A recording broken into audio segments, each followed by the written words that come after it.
Hace unos 3000 años arribaron a las costas del sur de Iberia unas naves cargadas con gentes de diversas clases, las cuales procedían del levante mediterráneo. Estas gentes, que eran conocidas por la literatura grecolatina por comerciar con púrpura, fueron mencionadas por las mismas como fenicios o púnicos. Estos fenicios son los responsables de uno de los primeros fenómenos coloniales de la historia de la humanidad, probablemente, y desde luego el primero que afectó al Mediterráneo, con motivaciones que están aún en debate y trayendo innovaciones tan importantes como las producidas en la arquitectura o en elementos tecnológicos como la traída del torno. Estos fenicios provocaron una auténtica revolución cultural en las costas ibéricas. Ahora bien, ¿cuáles fueron sus posibles motivaciones? ¿Qué modelos de asentamiento tenían? ¿Qué tipo de relaciones llevaban con los indígenas que ya estaban aquí asentados? Esto y más lo veremos en el vídeo de hoy. Soy David Posé y esto es Historia Verdadera. Los fenicios, como se ha dicho, son las gentes que habitaban el levante mediterráneo, localizados principalmente en la zona de la franja siro-palestina, actual Israel, Siria, toda esa franja costera que hoy en día es muy conflictiva, por cierto. Pues bien, conviene hacer una primera aclaración, y es que cuando hablamos de fenicios parece que tienen un carácter cultural unitario, y la realidad no era esa. La realidad es que los fenicios tenían una identidad más individualizada en el marco de una ciudad-estado. Algo más parecido a lo que podíamos ver, por ejemplo, en las mismas polis griegas o en otros sistemas de ciudades-estado que se estaban dando en la Mesopotamia antigua, por ejemplo. Bien es cierto que dentro de que tenían su identidad propia, es decir, que se autopercibían como habitantes de su propia ciudad, había un marco general, cultural, que sí que podía englobar a esta serie de ciudades de la franja siro-palestina a modo de una koiné cultural, religiosa, artística, y que ahora sí nos permite hablar de fenicios como no como unidad cultural, pero sí como una suerte de koiné, de unión cultural entre distintas ciudades-estado, cada una con su propia identidad. Es algo parecido a lo que pasa con los griegos, que no se perciben como griegos en el sentido amplio de la palabra, en el sentido de unidad cultural, sino como, pues, el griego que fuera de Atenas era ateniense, el griego que fuera de Tebas era tebano, y lo que sí es que en el marco general de la Hélade se consideraban entre ellos griegos, como una cultura más o menos general, pero no unitaria. Pues bien, de todas estas ciudades, la que produjo esta diáspora fenicia hacia nuestras costas del sur de Iberia fueron los de la ciudad de Tiro. Esto, aparte de estar relatado de una manera más o menos mitificada, se puede corroborar arqueológicamente por la existencia o preeminencia del dios tutelar, concretamente de la ciudad de Tiro, el cual era Melkart, y que los griegos pues identificaron con Hércules o Heracles. Esta preeminencia del dios tutelar de Tiro, Melkart, se ve materializada en la fundación de Gadir, la cual va asociada al supuestamente anterior, no se sabe, esto está en debate, templo de Melkart, el cual se encuentra en el mismo islote que la propia ciudad de Gadir. Pues bien, como se ha dicho anteriormente, las motivaciones que tuvieron estos fenicios para venir a colonizar o para trasladarse y trasladar su lugar de residencia a estas costas del sur de Iberia no están todavía muy claras. Hasta hace unos años se especulaba todavía con la posibilidad de que fueran las presiones neoasirias las que provocaron que los habitantes de Tiro se tuvieran que movilizar en masa hacia acá, lo cual ya queda un poco desmentido por nuevas teorías y por básicamente ausencia de datos. Y es que los neoasirios en ese momento no estaban presionando tan fuertemente las costas del levante mediterráneo. Así que habría que buscar otros motivos. Un motivo quizás bastante evidente es la expansión comercial que estaban viviendo los habitantes de Tiro, la búsqueda de mercados metaleros, como veremos próximamente, y quizás algunas expediciones que ahora mismo vamos a ver propiciarían esta colonización más que una huida debido a presiones externas. Pues bien, esta colonización no se realizaría directamente, sino que, como hemos dicho, habría unas fases introductorias, una serie de expediciones a modo de exploración o a modo incluso de asentamientos previos y preliminares, los cuales concluirían, o por así decirlo, llegarían a su momento culminante en la fundación de Gadir. El problema de esto es que no son tan lineales, o sea, no se puede trazar una línea tan cronológica, sino que son más o menos a la misma vez. Es decir, podemos observar las colonizaciones de primera fase contemporáneas a la fundación de Gadir. Estas fases las podemos agrupar según los textos, ahora sí, míticos, que nos sirven para ilustrar un poco cómo se habría hecho esta colonización. Según los textos de fuentes grecolatinas, los fenicios de la ciudad de Tiro habrían hecho un primer viaje en búsqueda de estos metales tan preciados que se sabía que estaban en el extremo occidente hacia las costas de Iberia, asentándose en primer lugar en un enclave anterior a las columnas de Heracles, o sea, el estrecho de Gibraltar, que ha sido identificado posteriormente como la colonia de Sex, en Almuñécar. Posteriormente, en un segundo viaje, en una segunda fase, los fenicios habrían atravesado las columnas de Heracles, atravesado el estrecho de Gibraltar y hubieran llegado a la ciudad de Ónuba, en este momento plenamente indígena, y en la cual habrían formado una especie de barrio comercial, de los cuales hablaremos posteriormente, con el fin de aprovechar los recursos tan preciados que se extraían de la zona minera de Río Tinto, que era esa plata tan preciada para los fenicios y tan preciada para los mercados orientales. Y finalmente, una tercera fase o un tercer viaje habría provocado la fundación de Gadir, la ciudad por antonomasia de la colonización fenicia. La ciudad de Gadir tenía ciertas ventajas frente a la ciudad de Ónuba, ya que la ciudad de Ónuba se encontraba más alejada del estrecho, si bien es cierto que más cercana a esta fuente mineral, que era la que supuestamente, según las fuentes grecolatinas, interesaba, pero también se encontraba, a modo de desventaja, un poco aislada del mercado mediterráneo. No tan aislada, pero sí que había un espacio menos céntrico en cuanto a la salida de mercancías para los mercados mediterráneos. Desventaja que la ciudad de Gadir no tenía. Y es que en la ciudad de Gadir tenemos distintas ventajas, y ya no es solo esta posición céntrica que acabamos de comentar, y es que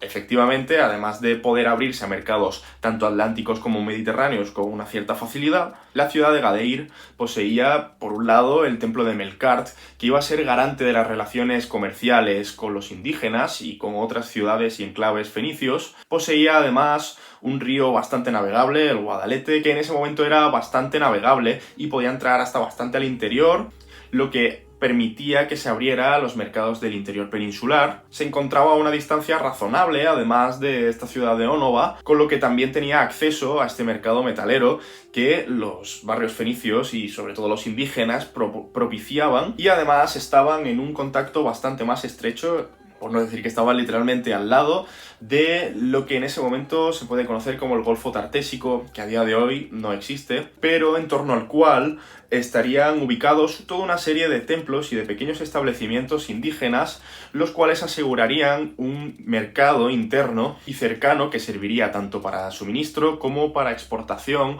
por parte de los habitantes de la ciudad de Gadir. Otra ventaja bastante importante que tenía el asentamiento de Gadir es que, ya que se asentaba una comunidad eminentemente fenicia, había que asegurar un sustento agrícola, y qué mejor sustento agrícola que el que proporcionaban los campos irrigados de las cercanías de la ciudad de Gadir, que en este momento fueron bastante explotados y eran campos con un rendimiento bastante alto. Pues bien, como hemos visto en estas tres fases, un poco legendarias, pero que pueden ilustrarnos cómo se habría realizado esta colonización fenicia, podemos observar precisamente lo que van a ser los modelos principales de asentamiento de estos fenicios, los cuales están atestiguados por la arqueología. Para comprender los modelos de asentamiento previamente, quiero hacer un pequeño inciso, y es que las relaciones comerciales que mantenían los fenicios no eran de explotación de recursos o de dominación de un mercado o monopolización, como se ha querido ver durante mucho tiempo, sino que últimamente se está viendo un poquito más claramente cómo estos fenicios llevaban unas relaciones de intermediación más bien. Esto es demostrable por el hecho de que uno de los modelos más sencillos de asentamientos era la construcción de simplemente una infraestructura que permitiera el almacenamiento y el estocaje de una serie de productos, tanto locales como exteriores, los cuales podían ser comercializados desde allí o podían ser gestionados administrativamente desde ese mismo edificio. Esto está documentado a lo largo de toda la costa del sur de Iberia y en los mismos cauces de los ríos por una serie de construcciones como almacenes fluviales o puertos dentro de un marco en el que o no hay nada o hay un centro indígena cercano, lo cual nos indica que estos fenicios simplemente estaban ahí gestionando su sus actividades comerciales. Por hacer un paralelo, imaginaos que en vuestro pueblo hay un almacén chino de Temu, el cual sirve para gestionar todos los envíos que se hacen a vuestras casas, más o menos algo así, pero en Fenicio. Y claro, con comercio de todas las zonas. Pues bien, habiendo introducido este sistema de relaciones comerciales con un somero apunte, podemos seguir elaborando un poquito el grado de complejidad de estos asentamientos con el siguiente, y es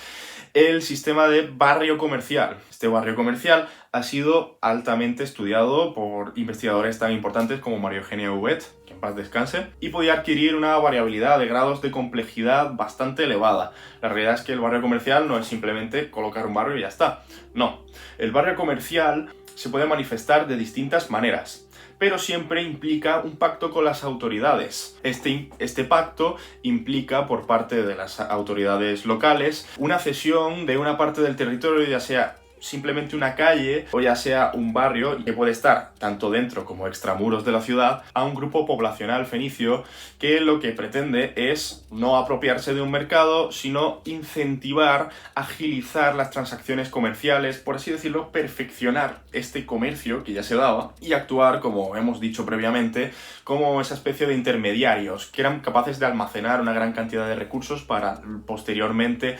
exportarlos o promover los mercados locales y agilizarlos por medio de transacciones locales que se realizaban muchas veces en sus propios almacenes. Pues bien, avanzando un poquito más en la complejidad de estos asentamientos, podemos observar el siguiente tipo, que vendrían a ser los asentamientos que quizás malamente se han hablado durante mucho tiempo como factorías. Estas factorías se instalaban normalmente en islotes o en promontorios cercanos a las desembocaduras de los ríos. Vienen a ser una especie de colonias las cuales no aprovechan su hinterland agrícola, ya que no hay indicios de que exploten estos recursos cercanos, o a veces es que ni los hay, o son de poca calidad. Estas factorías vendrían a ser una especie de colonias en miniatura o barrios comerciales en grande, en los cuales habría una convivencia de gentes locales con los fenicios, sí,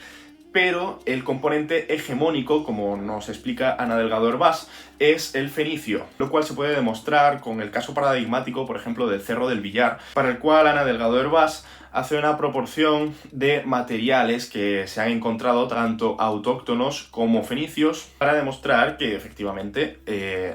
había mucho más material fenicio, si bien también podemos encontrar incluso algunas zonas o distritos en los cuales hay una gran proporción de aparatos de cocina, por ejemplo, autóctonos. Esto nos habla, además de que hay una convivencia, de que posiblemente haya una hibridación en estos centros, puesto que a partir de cierto momento se empiezan a observar cómo hay elementos tanto de cultura autóctona como de cultura fenicia. Y posteriormente se documenta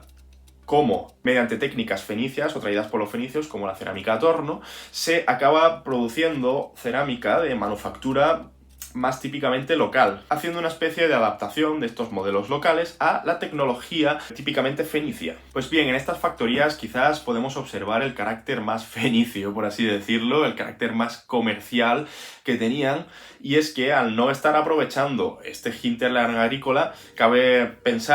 preguntarse